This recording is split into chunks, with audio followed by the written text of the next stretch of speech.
মধ্যপ্রাচ্যের যুদ্ধ নিয়ে বর্তমানে সোশ্যাল মিডিয়ায় নানা ধরনের গুজব ছড়াচ্ছে।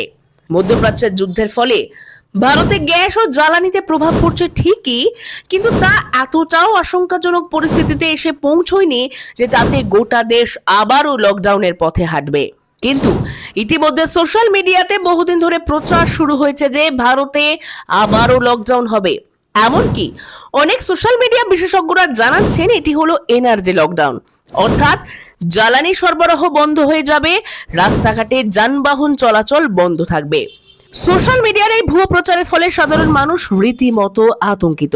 অবশেষে পেট্রোলিয়াম এবং ন্যাচারাল গ্যাসের জয়েন্ট সেক্রেটারি সুজাতা শর্মা স্পষ্ট জানিয়েছেন যে ভারত কোনো রকম লকডাউনের পথে হাঁটবে না।